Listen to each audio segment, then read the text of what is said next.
Yo gengs, getting back with me, Agung Chan. So, di video kali ini gengs, kita kedatangan sebuah kasus dari seorang musisi yang fenomenal, yang dimana musisi ini berasal dari negara Amerika Serikat sana. Dan kasus ini gengs, udah jadi kasus yang sangat-sangat kontroversial. Dan kasus ini pun menuhin beranda TikTok dan Instagram gue. Dan makanya dari itu, gue tertarik buat ngebahas kasus kali ini bareng sama kalian gengs. Dan buat kalian yang penasaran, siapa sih yang bakal gue bahas kali ini? Siapa yang berkasus di video kali ini sebenarnya? Ya tanpa banyak omong. Dan jangan lupa kalian buat tetap santuy dan nikmatin cerita dari gue kali ini. So let's jump into it.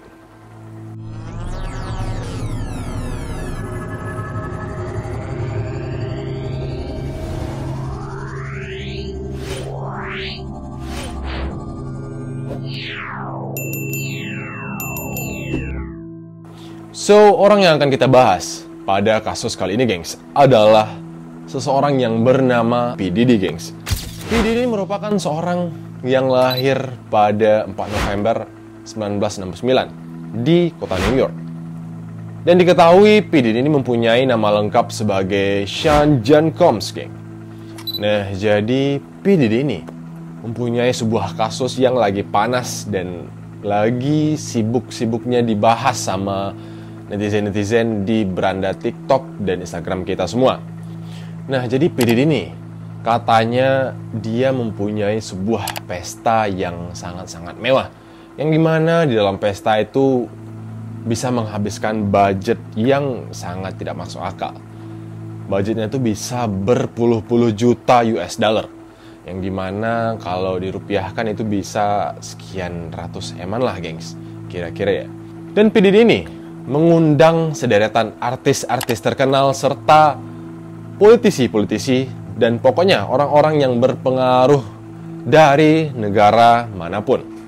Dan dia mengundang orang-orang tersebut untuk masuk ke dalam circle-nya agar dapat terikat dengan circle tersebut dan sulit untuk keluar dari circle tersebut, gengs. Nah, jadi gengs, Diddy ini diketahui dia tuh punya usaha yang lumayan banyak. Yang dimana diantaranya itu adalah dia mempunyai usaha perusahaan rekaman yang bernama Bad Boy Records. Dan dia juga punya perusahaan film. Dan dia juga punya perusahaan busana Sean John dan Sean by Sean. Serta dia juga punya 2 restoran. Nah, jadi gengs, Diddy ini lahir di kota New York dari keluarga Melvin dan Janice Combs. Nah, lalu nih gengs, si Diddy ini pada saat ia berusia 2 tahun nih, ayahnya itu meninggal pada suatu insiden penembakan yang membuat ayahnya tewas di dalam mobil yang dibawanya untuk pergi ke sebuah acara pernikahan yang hendak ia hadiri pada hari itu, gengs. Insiden tersebut tepatnya terjadi di kota Manhattan. Yang dimana insiden itu terjadi pada 26 Januari 1972, gengs. Nah, jadi setelah Diddy ini mulai dewasa, gengs, setelah ia lulus dari Mount St. Michael Academy pada 1987, yang dimana kemudian dia tuh bersekolah atau melanjutkan pendidikannya di Howard University. Namun tak berselang lama, ia pun keluar dan malah menjadi intern di Uptown Records. Dan lalu si Diddy ini, gengs, dia tuh ngebuat sebuah perusahaan rekamannya sendiri, yang dimana perusahaan itu bernama Bad Boy Records. Dan Bad Boy ini atau Bad Boy Records ini udah terkenal karena menghasilkan beberapa rapper-rapper hebat seperti The Notorious Big dan juga Craig Mack, dan bahkan ia menghasilkan beberapa hit yang terkenal. Nah, lalu nih gengs, si Diddy ini atau yang dikenal sebagai Puff Daddy pada era itu, ia menjadi seorang produser rekaman dari Faith Even, Father MC, Lil Kim, Mariah Carey, Usher, dan artis-artis terkenal lainnya. Sontak hal itu tuh membuat persaingan ketat nih, gengs, antara Bad Boy Records dengan sebuah perusahaan rekaman yang lain yang bernama Death Row. Nah, jadi di dalam Death Row Records itu, mereka juga mempunyai legend-legendnya rapper nih, gengs. Salah satunya itu ada Tupac Shakur ya, yang udah meninggal juga. Dan ada legenda hidup juga, Snoop Dogg, Snoop D-O-double-G, yang kita ketahui sebagai rapper terbaik di masa sekarang ini, gengs.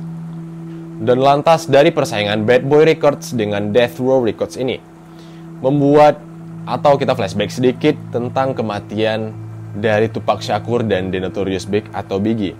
Karena persaingan dari Bad Boy dengan Death Row ini menjadi penyebab atau sebagai api dari persaingan antara Tupac Shakur dengan Biggie, yang dimana mereka tuh saling melontarkan lagu-lagu rap yang dengan isi yang saling menyinggung dan saling ngata-mengatai. Dan pokoknya hal itu menjadi penyebab dari kematian Tupac Shakur dan Biggie.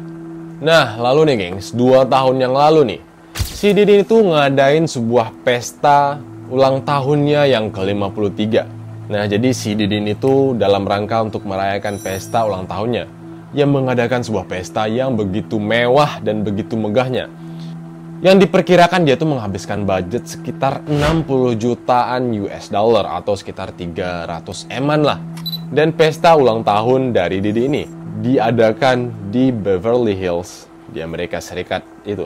Dan lalu P. Diddy ini tak luput dari orang-orang yang diundangnya. Dan gue udah mention sebelumnya bahwa P. Diddy ini tuh, atau si Diddy ini, ngundang orang-orang besar, artis-artis terkenal, politisi-politisi yang papan atas semua, gengs. Pokoknya orang-orang yang berpengaruh di dunia ini dia pasti ngundang semuanya. Ya tergantung orang itu mau datang apa enggak, ya terserah. Dan pada pesta hari itu dia ngundang Jay-Z, terus ada juga Travis Scott, ada juga Mary J. Blige, dan ada juga Kehlani, Tinashe, Chris Brown, dan Machine Gun Kelly. Dan pesta itu pun juga bertepatan dengan 30 tahun karirnya di dalam dunia musik nih, gengs.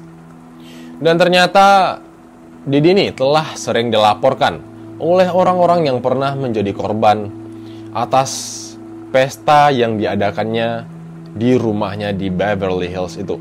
Ternyata di dalam pesta tersebut sering terjadi hal-hal yang seharusnya tidak dilakukan oleh orang yang menjadi, ya bisa dibilang Diddy ini adalah sebagai public figure. Ternyata di dalam pesta tersebut ia mengadakan sex party, ada juga penculikan anak di bawah umur, dan dia juga memakai barang-barang haram di dalam pesta itu. Dan bahkan dia juga menyewa artis-artis cornstar nih buat dijadikan budak seks. Dan dia juga nyewa pemain pria dari cornstar ini buat main sama si cornstarnya perempuan ini. Dan dia kayak memuaskan hawa atau nafsu seksnya yang, ya gue nggak tahu sih, ada yang salah mungkin dari dalam dirinya si Diddy ini. Dan yang lebih parahnya nih, gengs, Diddy ini tuh sering ngundang para artis cewek ke dalam seks partinya. Dan di dalam pesta tersebut ia diketahui juga sempat atau beberapa kali membius cewek-cewek tersebut dan menjadikan mereka sebagai budak seks dari dirinya sendiri, untuk kepuasan dirinya sendiri. Parah sih ini orang. Dan lalu ia juga pernah menjadi pacar dari seorang artis cewek yang bernama Cassie. Nah, jadi dia bahkan sempat juga ngancam cewek-cewek tersebut pakai senjata api, ya supaya cewek itu bakal nurut ke dia dan ngelakuin apapun, ya mungkin kayak seks oral dan hal-hal yang gak logis sama sekali. Ya, pokoknya mereka tuh dijadikan budak seksnya oleh si Diddy ini. Nah, jadi gengs, si Diddy ini tuh menjadikan rumahnya di Beverly Hills ini sebagai tempat pesta ulang tahunnya. Dan tempat tersebut itu udah pernah digerebek sama pihak kepolisian setempat, yang digerebek pada Maret beberapa bulan yang lalu. Dan di sana itu petugas-petugas dari pihak kepolisian tersebut itu udah menyita beberapa barang-barang haram. Dan pesta seks atau sex party tersebut terkenal sebagai, atau yang sering disebut sebagai freak off. Dan itu tuh bener-bener lagi rame banget dibahas sama influencer-influencer serta YouTuber-YouTuber lainnya. Termasuk beranda TikTok gue itu dan beranda Instagram gue penuh sama sex party freak off ini. Nah, jadi di dalam party tersebut pihak kepolisian itu menyita beberapa barang dan termasuk juga barang haram seperti narkoboy. Dan yang membuat ceritanya itu menarik adalah pihak kepolisian itu menemukan 1000 botol minyak bayi, gengs. Dan nggak tahu itu tuh fungsinya apa sebenarnya. Lalu setelah dilakukannya penyitaan oleh pihak kepolisian di dalam pesta dari P. Diddy ini, kemudian ia pun dituduh atau didakwakan atas beberapa dakwaan akibat dari pesta yang diadakannya di rumah yang besarnya itu, rumah yang megah di Beverly Hills itu. Nah, namun P. Diddy ini mengaku ia tuh nggak bersalah loh, gengs. Dan ia membantah semua tuduhan yang disarankan kepada dirinya. Dan kasus ini tuh muncul setahun setelah ia tuh menghadapi beberapa tuntutan atau pelaporan dari beberapa orang perempuan yang pernah berada di circle-nya. Nah, jadi gengs, gue bakal list beberapa tuntutan atau beberapa laporan yang dilakukan oleh perempuan-perempuan yang pernah berada atau pernah ikut dalam partinya si P. Diddy ini. So, pada 16 November 2023, nah ini merupakan gugatan dari Casey nih, gengs. Casey yang pernah menjadi pacar dari seorang P. Diddy ini, Cassandra Ventura, atau yang dikenal dengan nama panggungnya, nama kerennya sebagai Casey. Dia menandatangani kontrak label rekaman milik Diddy, dan ia pun sempat berpacaran dengannya selama lebih dari 1 dekade nih, gengs. Nah, jadi di dalam gugatan Casey ini, ia mengaku bahwa telah mendapatkan kekerasan dari si Diddy, gengs. Nah, jadi di dalam suatu rekaman, ia telah terbukti melakukan sebuah kekerasan terhadap Cassandra Ventura atau Casey ini. Dan di dalam rekaman CCTV tersebut, si Diddy ini tuh terlihat telah memukul dan bahkan menendang Casey dan menyebabkan Casey ini tuh matanya itu lebam dan bahkan berdarah di area sekitar wajahnya, gengs. Dan kemudian setelah bocornya video kekerasan terhadap Casey itu, lalu sehari kemudian Diddy meminta maaf atas kejadian yang telah terjadi yang membuat heboh, yang dimana video kekerasan terhadap Casey tersebut tersebar. Dan Diddy itu mengaku bahwa ia itu merasa jijik saat melihat video itu, dan saat melakukannya itu dia mengklaim bahwa ia merasa jijik dengan tindakan yang dilakukannya, dan saya bertanggung jawab penuh atas kejadian tersebut. Begitulah kata si Diddy ini, gengs. Lalu Casey pun memberikan kesaksian terhadap pesta-pesta yang pernah diadakan oleh P. Diddy ini atau yang sering disebut sebagai freak off. Nah, jadi Casey bilang bahwa pesta tersebut tuh bener-bener aneh dan benar-benar itu dalamnya tuh orang bisa melakukan pesta yang bertemakan seksual selama berhari-hari dengan pengaruh atau di bawah pengaruh dari narkoboy. Nah, lalu puncaknya Casey ini tuh juga mengakui atau memberikan sebuah tuduhan kepada Diddy bahwa ia tuh sering mendapatkan perlakuan seksual atau ia dipaksa untuk melakukan hubungan badan dengan Diddy, namun ia menolak. Tapi karena ia takut akan power dari si Diddy ini, ia terpaksa juga melakukannya. Namun lama-kelamaan ia merasa resah atas pemaksaan-pemaksaan tersebut, dan bahkan di dalam hubungan badan tersebut ia juga tak luput melakukan kekerasan sembari ia melakukan hubungan badan tersebut, gengs. Serta ia juga mengklaim pada saat si Diddy ini melakukan pemerkosaan terhadap dirinya. Hal tersebut disaksikan oleh beberapa teman-teman setia dari P. Diddy ini, dan bahkan mereka pun juga ikut serta merekam, tertawa, dan menyaksikan dengan santainya kejadian pemerkosaan yang dilakukan oleh P. Diddy terhadap Casey ini, gengs. Nah, lalu gengs, di dalam gugatan dari Casey ini tuh ternyata ia juga ngeklaim bahwa P. Diddy itu melakukan sebuah kekerasan atau ia merusak sebuah mobil dari seorang rapper juga yang bernama Kid Cudi, yang dimana pada saat itu Kid Cudi itu hendak melakukan atau hendak menjadi pasangan dari si Casey ini. Mereka tuh akan melakukan sebuah kencan, namun dihalangilah oleh si Diddy ini, gengs. Dan setelah itu, si Diddy ini malah membantah tuduhan tersebut, dan malahan dia menuduh balik Casey yang telah melakukan pemerasan terhadap dirinya. Lalu pada November hingga Desember 2023 itu, gengs, makin banyak dan makin bertambah jumlah perempuan yang mengaku atau melaporkan bahwa mereka telah mendapatkan kekerasan seksual dari P. Diddy ini. Nah, jadi gengs, ada seorang perempuan nih yang bernama Joy Dickerson Neal, yang dimana ia melakukan atau melaporkan si P. Diddy ini atas tuduhan ia melakukan kekerasan seksual terhadap dirinya pada tahun 1991, yang dimana pada saat itu ia adalah merupakan seorang mahasiswi.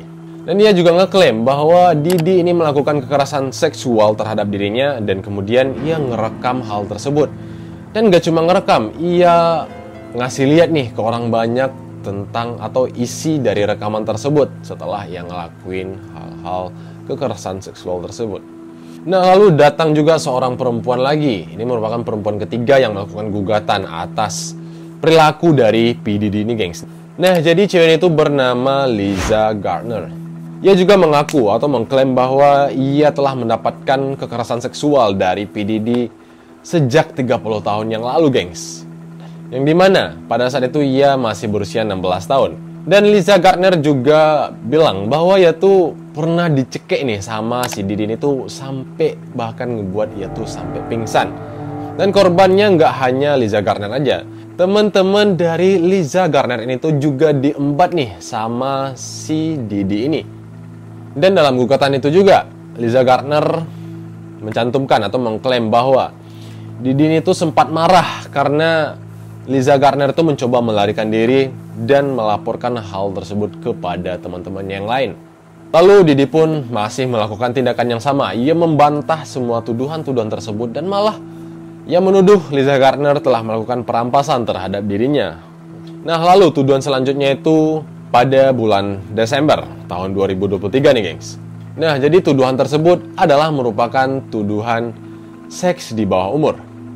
Dan si perempuan yang menggugat pada Desember 2023 itu mengklaim bahwa dirinya itu pernah menjadi perdagangan seks atau orang yang diperjualbelikan di dalam konteks seksualitas. Dan bahkan parahnya, ia diperkaos secara rame-rame oleh Diddy serta bersama mantan presiden Bad Boy Records, bukan presiden Amerika nih, mantan presiden Bad Boy Records yang bernama Harv Pierre serta satu orang pria lainnya di tahun 2003, gengs. Dan dikala itu perempuan itu masih berumur 17 tahunan. Kalau menurut gua sih ini udah sebuah hal yang harusnya benar-benar diberhentikan atau diperhatikan dan diusut tuntas lah oleh pihak-pihak berwajib, karena ini telah memakan korban yang banyak terhadap perempuan-perempuan yang nggak bersalah, dan bahkan mereka tuh ya niatnya mungkin cuma ingin ikut-ikutan ke dalam circle dari P. Diddy itu untuk ya mendapatkan sebuah ketenaran atau popularitas dan sejenisnya. Tapi malah mereka tuh menjadi budak seks, malah mendapatkan kekerasan yang di luar batas dan sebagainya. Fatal, sungguh fatal. Dan pada akhirnya tuduhan tersebut juga dibantah oleh P. Diddy dengan Harv Pierre. Mereka bilang bahwa tuduhan tersebut adalah tuduhan untuk melakukan pemerasan hanya untuk mendapatkan keuntungan finansial secara pribadi. Dan ya akhirnya tuntutan tersebut masih ditangguhkan. Nah, lalu pada Februari 2024, nah ini adalah tuduhan grooming. Nah, jadi buat kalian yang nggak tahu apa itu tuduhan grooming, nah jadi grooming itu adalah merupakan sebuah modus pelecehan seksual yang dilakukan untuk mendapatkan sebuah pendekatan yang lebih akrab dengan si korban, dan nantinya modus tersebut menjadi pengeksploitasian terhadap korban tersebut dan bahkan memanipulasi korban tersebut. Nah, kita lanjut. Seorang produser yang bernama Rodney Jones Jr. menggugat Diddy pada tahun 2024. Nah, jadi dalam dokumen pengadilan yang diajukan atau yang dituduhkan oleh Rodney Jones Jr. ini, ia mengklaim bahwa ia tuh dipaksa oleh Diddy untuk melakukan hubungan seks dengan pria lain. Dan dengan santainya, P. Diddy itu bilang bahwa itu adalah hal yang biasa atau hal yang lumrah di dalam dunia atau industri musik. Nah, lalu kemudian pengacara Diddy yang bernama Sean Holley mengatakan bahwa isi dari tuduhan Rodney Jones Jr. itu adalah merupakan hanya sebuah fiktif. Dan pengacara Diddy tersebut menggambarkan bahwa klaim dari Rodney Jones Jr. tersebut hanyalah fiktif murni atau fiksi murni, yang dimana hal tersebut dapat dibantah dengan bukti yang kuat dan yang tak terbantahkan. Lalu pada 21 Mei 2024, gugatan dari seorang mantan model yang bernama Crystal McKinney. Nah, jadi model dan aktris Crystal McKinney ini menuduh Diddy memberinya obat bius dan memaksanya melakukan di sebuah kamar mandi di studio rekaman di New York, gengs. Lalu 2 hari kemudian, seseorang yang bernama April Lampos juga melaporkan Diddy bahwa ia melakukan tindakan kekerasan secara seksual di selang tahun 1995 dan di antara tahun 2000-an. Dan April Lampos itu bertemu dengan P. Diddy ini pada saat ia masih menjadi seorang mahasiswi di Institut Teknologi Mode. Yang dimana orang ini juga menjalin hubungan dengan P. Diddy yang semulanya hubungan tersebut tuh merupakan hubungan yang romantis dan bagus yang kemudian menjadi hubungan yang menjadi agresif dan koersif, gengs. Dan dalam satu kejadian nih, gengs, dia tuh dipaksa oleh P. Diddy ini untuk meminum. Nah, jadi dalam kejadian tersebut, ia dipaksa untuk melakukan hubungan badan dengan wanita lainnya, yang mungkin wanita ini juga dipacari oleh P. Diddy ini. Ih, sungguh mengerikan sekali. Ini sebenarnya yang dilakukan P. Diddy itu nggak terlepas dari hal-hal yang berbau seksual. Dan puncaknya adalah yang dimana pada akhirnya, setelah beberapa gugatan atau tuduhan-tuduhan yang dilontarkan kepada P. Diddy ini, nah, jadi ia berakhir ditangkap pada 16 September 2024, gengs. Diddy ini ditangkap di sebuah kamar hotel di daerah Manhattan. Pengacara Diddy pun mengatakan bahwa Diddy itu telah bekerja sama dengan pihak yang berwenang, serta dengan sukarela pindah ke New York untuk menghindari atau menghilangkan kasus tersebut. Dan bahkan pengacara pun juga menambahkan statement bahwa tindakan itu adalah tindakan dari orang yang tidak bersalah, katanya, dan tidak punya apapun untuk disembunyikannya. Dan dia berharap dapat membersihkan namanya di pengadilan. Nah, itulah tambahan dari si pengacara P. Diddy ini. Nah, tapi pada akhirnya tetap saja P. Diddy pun ditangkap. Dan ya, nanti kita bakal melihat rekaman CCTV penangkapan dari P. Diddy ini bersama-sama, gengs. Check it out. This morning, watch how federal agents took Sean Diddy Combs into custody. He's seen in this video entering the Park Hyatt Hotel in Midtown Manhattan with others when agents from Homeland Security Investigations approach and separate him. They place Combs under arrest and lead him out the front door in handcuffs. His lawyer said Combs had come to New York 2 weeks earlier with the intention of turning himself in. He did not expect the agents to be waiting at his hotel last Monday night. Rincian tentang pesta-pesta yang bernama atau yang disebut sebagai freak off tersebut akhirnya terungkap, gengs. Dan dalam pengadilan pada tanggal 17 September 2024 itu, P. Diddy pun hadir dalam sidang tersebut, yang dimana dalam dakwaan, jaksa pun juga menuduh bahwa P. Diddy pun terlibat di dalam kegiatan penculikan, pemerasan, serta penyuapan terhadap pihak-pihak yang berwenang.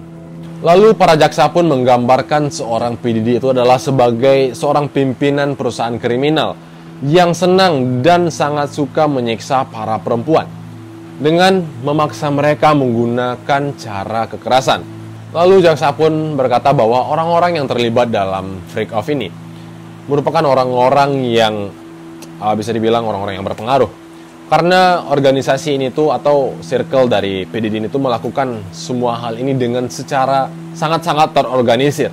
Dan jaksa pun juga mengklaim bahwa setiap korban yang sudah pernah direkam oleh P. Diddy saat melakukan hubungan badan atau hubungan seksual tersebut, nantinya mereka akan diancam jika suatu saat mereka mulai membelot atau melawan kekuatan atau power dari P. Diddy ini. Dia akan mengancam orang tersebut dengan menyebarluaskan video yang telah direkamnya pada saat pesta di dalam freak off itu. Nah, lalu pada 24 September 2024 terkait gugatan pemerkosaan, Diddy pun dipindahkan di unit Pusat Penahanan Metropolitan, yang dimana penjara tersebut terpisah atau terisolasi dari penjara umum, gengs. Nah, lalu pada gugatan terakhir pada tanggal 28 September 2024, gengs, seorang perempuan yang bernama Jane Doe, ia juga mengaku pernah mendapatkan perlakuan kekerasan secara seksual oleh P. Diddy, yang dimana ia juga pernah diikat secara kejam. Dan kejadian tersebut terjadi sekitar di belakangan tahun atau akhir tahun 2020-an. Jadi ternyata, gengs, di dalam gugatan dari Jane Doe ini, ia juga mengatakan bahwa pada saat pertama kali ia bertemu dengan P. Diddy ini, mereka bertemu pada saat P. Diddy ini membayarkan atau membayari ongkos dari Jane Doe ini Dan lalu kemudian setelah itu mereka pun mulai dekat dan mereka pun mulai bertemu secara teratur setelah itu. Dan ternyata Jendo ini pada saat ia bertemu dengan P. Diddy, dan bahkan ia juga pernah datang ke pesta-pesta yang pernah diadakan oleh P. Diddy ini.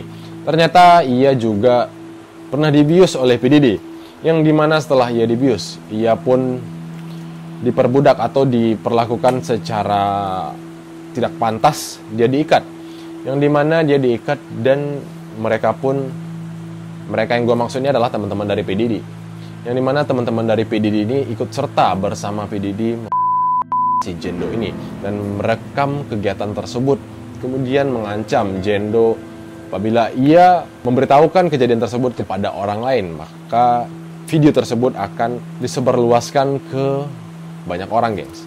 Dan bahkan parahnya, korban-korban dari P. Diddy itu ada juga bahkan yang sampai hamil loh, geng. Nah, jadi gimana menurut kalian? Nah, itu adalah gambaran kasus yang lagi rame belakangan ini. Nah, tapi ini ada beberapa fakta nih yang bakal gue sampein kepada kalian.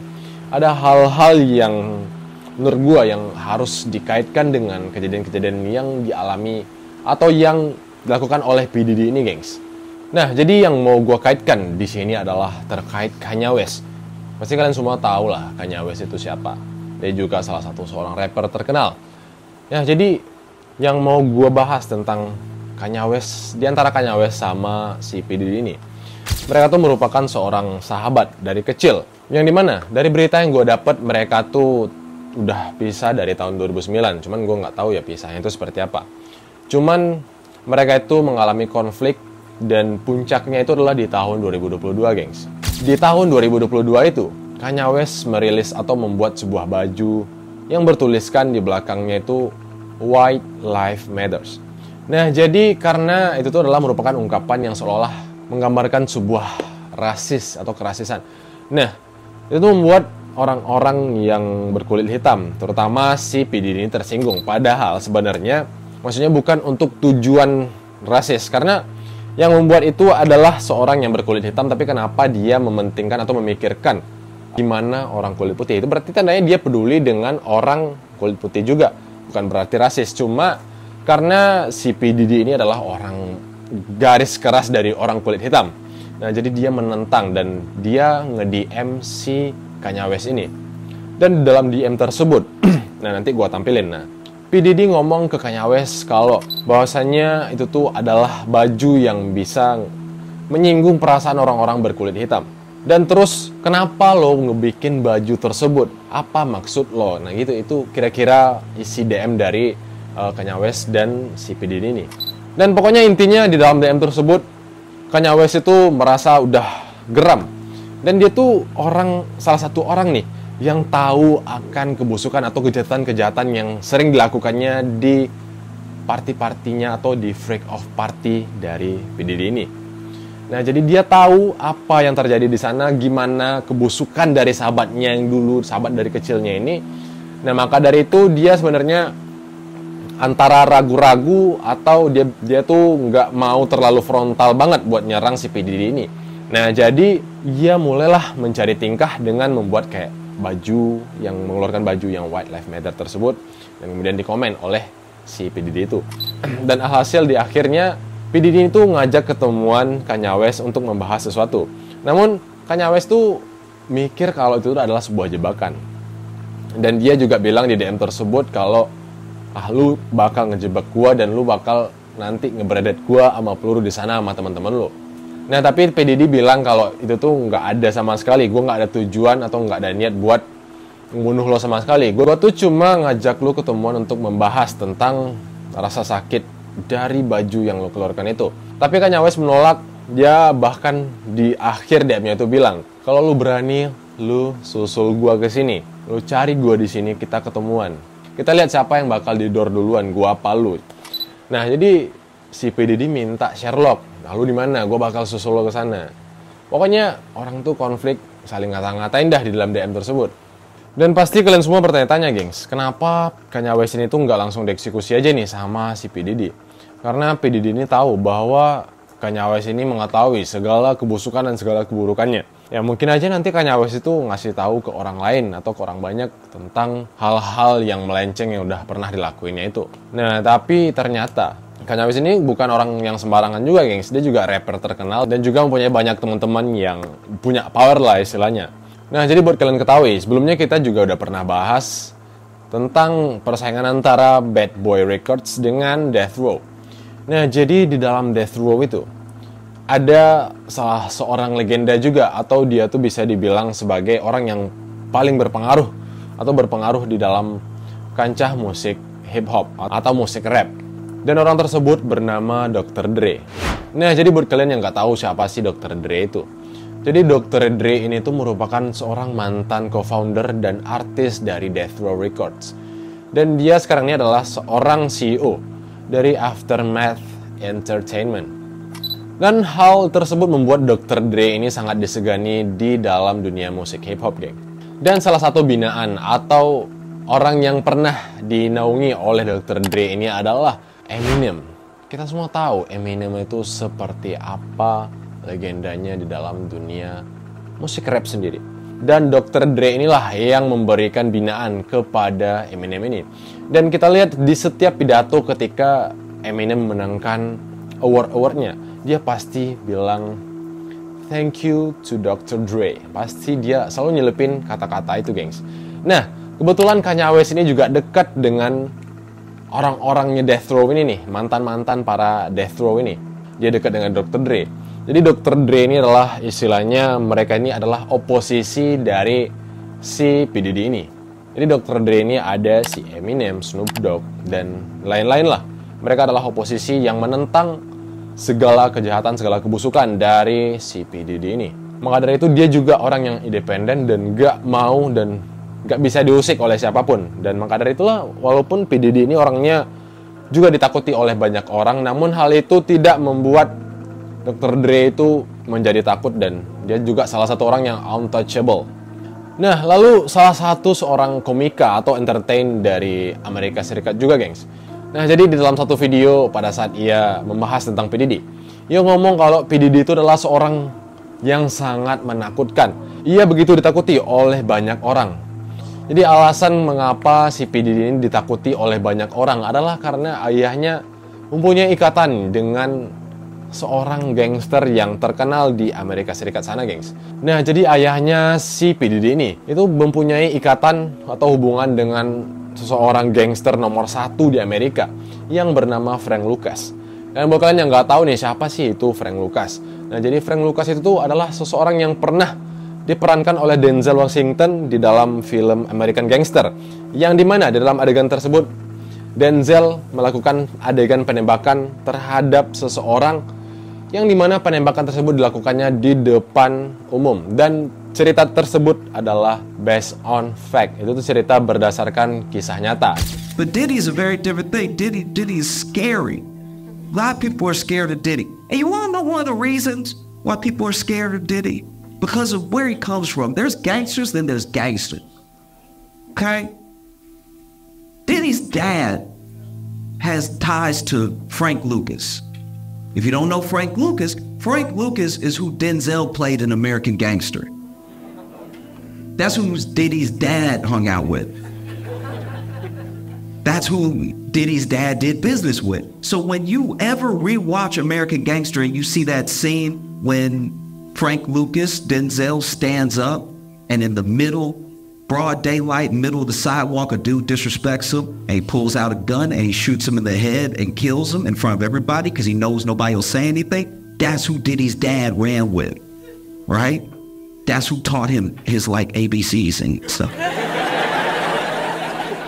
Frank Lucas ini merupakan seorang gangster nomor 1 di Amerika, dan karena ayah P. Diddy ini dekat dengan Frank Lucas tersebut, maka membuat P. Diddy ini ditakuti oleh banyak orang karena takutnya nanti orang-orang yang berurusan dengannya bisa saja nanti dibunuh atau disiksa dan segala macam. Nah, jadi dari pihak oposisi sendiri nih, gengs, terutama nih Bang Eminem kita nih. Nah, jadi dari yang gue lihat, dari pendapat gue nih dan pendapat netizen-netizen yang lain, kelihatan di sana bahwasannya Eminem ini udah nge-warning kita semua di dalam lagunya. Nah, jadi di dalam beberapa lagu Eminem ini itu tuh udah kayak nge-warning kita bahwa jangan coba deket-deket sama si P. Diddy ini. Terutama pada lagunya yang berjudul Fuel itu. Nah, jadi mungkin kalian bisa cari sendiri liriknya seperti apa dan lagunya kayak mana.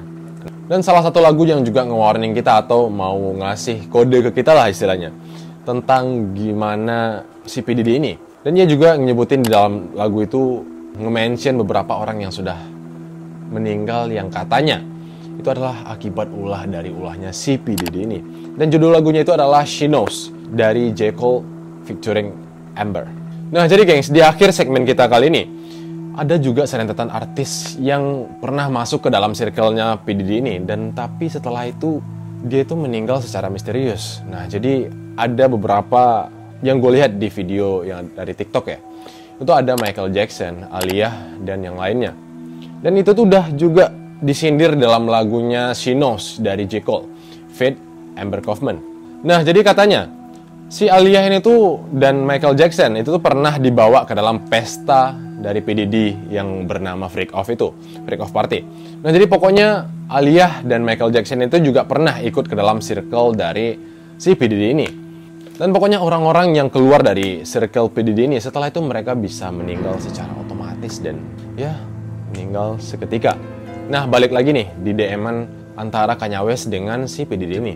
Ini ternyata pada saat setelah mereka itu nggak deal nih untuk ketemuan. Jadi ada seorang, dia bernama Aaron. Jadi Aaron ini ngajak si Kanye West buat ketemuan untuk membahas gimana kebusukan dari si P. Diddy ini. Dan setelah itu tuh dia nge-tweet sebuah cuitan lah di Twitter. Dan kemudian sehari setelah itu tiba-tiba ia meninggal secara misterius, gengs. Dan ternyata di akhir segmen kita ini, gue mau bilang kalau orang itu mempunyai jenjang yang bisa dibilang mereka tuh saling dikendalikan. Nah, ini gue kasih lihat ke kalian nih, gimana bentuk jenjang per jenjangnya mereka itu. Nah, jadi mereka tuh saling dikendalikan satu sama lain. Jadi kayak si Jay-Z mungkin atau Beyonce, itu dia dikendalikan oleh si P. Diddy ini. Nah, namun di atas dari P. Diddy ini ternyata masih ada seseorang yang lebih berkuasa, yaitu adalah seorang CEO dari Sony Music Entertainment. Nah, dan juga Ryan Garcia nih, seorang petinju terkenal dari Amerika Serikat, juga ngomong, Diddy is a pedophile. Dia adalah seorang pedofil, dia orang gila dan segala macam. Nah, jadi dia bilang Kanye West udah pernah memperingati dirinya untuk jangan masuk ke circle-nya. Kanye told me no. Yeah. But you don't like that I said no, did you? What? Dude, he's a pedophile. Literally, FBI's on him. How's that a problem? I know. It's crazy. Well, once you start calling yourself Jesus, you know you lost it. Nah, jadi Kanye West ini tuh dia udah banyak membantu artis-artis lainnya. Yang dimana pada waktu itu Taylor ini menang sebuah award yang seharusnya award itu katanya itu adalah milik Beyonce. Nah, jadi nggak tahu kenapa. Mungkin karena Beyonce ini adalah satu kasta, cuma satu kasta di bawahnya si P. Diddy ini. Jadi dia punya kekuatan atau power yang lumayan besar juga. Jadi orang pada takut juga sama Beyonce ini. Nah, jadi pada saat si Taylor ini menang, si Kanye West nyamperin ke depan dan dia bilang kalau yang lebih berhak untuk menang itu adalah si Beyonce, karena Beyonce ini punya album atau punya video yang terbaik sepanjang masa, dan itu tuh langsung disorot oleh kamera si Beyonce-nya dengan senyum sambil ya menangis terharu gitulah pokoknya.